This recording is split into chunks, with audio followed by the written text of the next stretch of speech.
ప్రతి ఆదివారం సాయంత్రం 4 గంటల నుండి 6 వరకు మన రేడియో తరంగాలు వింటూ ఉండండి. తెలుగు వన్ రేడియోలో టోరీలో. మన సాహిత్య వేదికలో ఒక సంప్రదాయం ఉంది. ప్రతి నెల ఎందరో మహానుభావులు పుట్టి ఉంటారు మనకి. వాళ్ళందరినీ మాసానికి ఓ మహనీయుడు శీర్షిక కింద వాళ్ళందరినీ గుర్తు చేసుకోవడం మన సంప్రదాయం. ఈ కార్యక్రమాన్ని నిర్వహించడానికి జొన్నలగడ్డ సుబ్రహ్మణ్యం గారిని వేదిక మీదకి ఆహ్వానిస్తాం.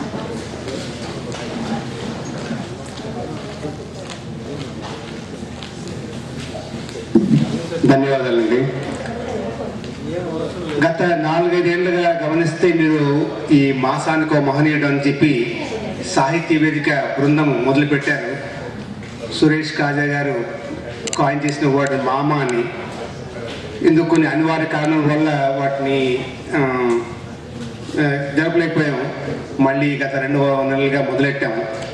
ఈ జూన్ నెలలో చూస్తే పుట్టినవారు చూస్తే జూన్ 14న బుచ్చిబాబు గారు, జూన్ 17న మల్లాది రామకృష్ణ శాస్త్రి గారు, జూన్ 17న తిరుమల రామచంద్ర గారు, జూన్ 24న పాలగుమ్మి పద్మరాజు గారు, జూన్ 28న మన ఎందరికో ఇష్టమైన ముళ్ళపూడి వెంకటరమణ గారు, జూన్ 29వ తేదీన దివాకర్ల వెంకటావతాని గారు, జూన్ 19న భద్రాజ కృష్ణమూర్తి గారు.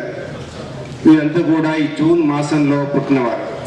అలాగే వర్ధంతి సందర్భం చూస్తే ఈ నెలలో మరణించిన వారు చూస్తే ఆరుద్ర గారు జూన్ 4న, శ్రీశ్రీ గారు జూన్ 15, కరుణశ్రీ గారు జూన్ 22. వీళ్ళలో ఒక ఇద్దరు గురించి మనం చెప్పుకుంటే, నేను అంటే ఇవాళ అన్నీ కూడా సినీ సాహిత్య సినీ గేయాల గురించి చెప్పడం జరుగుతుంది అన్నమాట. రాసిన వాళ్ళ గురించి నేను చెప్పే వాళ్ళు కూడా సినిమా ప్రపంచంలో కూడా వారు ఎంతో సేవ చేశారు. పాలగుమ్మి పద్మరాజు గారు. పాలగుమ్మి పద్మరాజు గారు అంటే ఆయన కథల్లో మామూలుగా వివిధ రకాల మనుష్యుల మానసిక దృక్పథాన్ని చక్కగా విశ్లేషించారు. అందుకు ఆయన చాలా అందరూ కూడా బాగా పరిచయం అందరూ ఆయన గురించి. ఆయనకి 1985లో సాహిత్య అకాడమీ అవార్డు కూడా వచ్చింది. చిన్న కథల సంపుటి గాలివాన. ఆయన రాసిన కథలు గాలివాన, పడవ ప్రయాణం, ఎదురు చూసిన ముహూర్తం, అలాగే నవలలు బతికిన కాలేజీ, నల్లరేగడి, రామరాజ్యానికి రహదారి, రెండో అశోకుడి 3 నాళ్ళ పాలన. ఆయన కొన్ని సినిమాలకు కథ, మాటలు, పాటలు కూడా అందించారు. వాటిలో మనకి ఎంతో ప్రాముఖ్యం చెందినవి బంగారు పాప, రంగుల రాట్నం, సర్దార్ పాపారాయుడు. తర్వాత సాహిత్యమూర్తి మరణించిన వారిలో చూస్తే ఆరుద్ర గారు.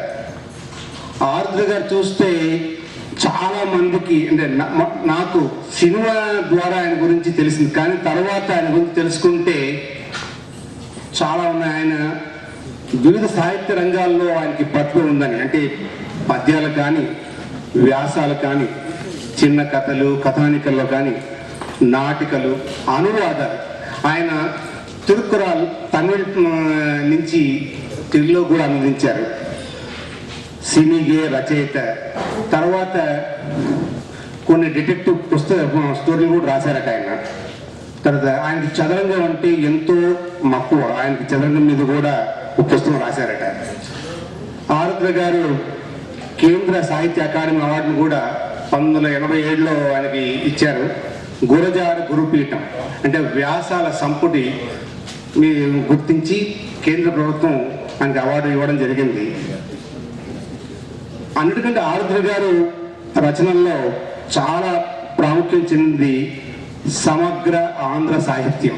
అంటే సుమారు 12 సంపుటాలు తెలుగు సాహిత్య రంగం, అంటే చాళుక్యుడి నుంచి ఆధునిక వరకు 12 బాగా వాల్యూమ్స్లో ఆయన రచించారు. చాలా అంటే కంప్లీట్ స్టోరీ అంతా కూడా మనకి తెలుగు సాహిత్యం గురించి కూడా తెలియడానికి అది ఒక మంచి రెఫరెన్స్ గైడ్ లాగా వాడుకుంటారు అందరూ కూడా.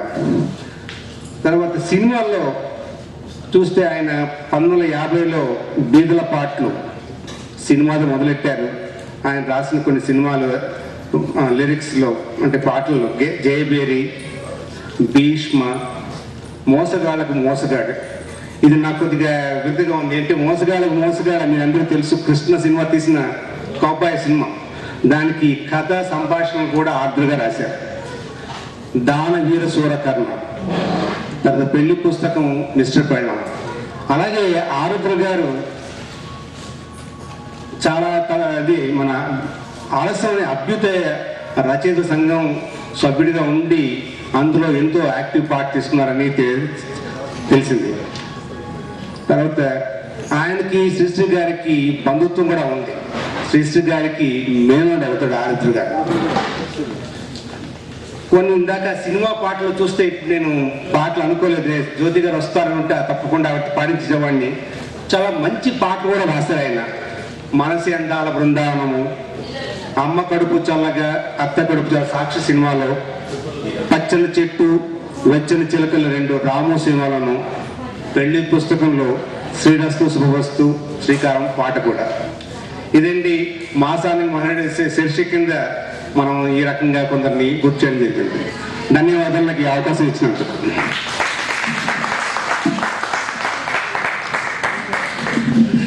చాలా థ్యాంక్స్.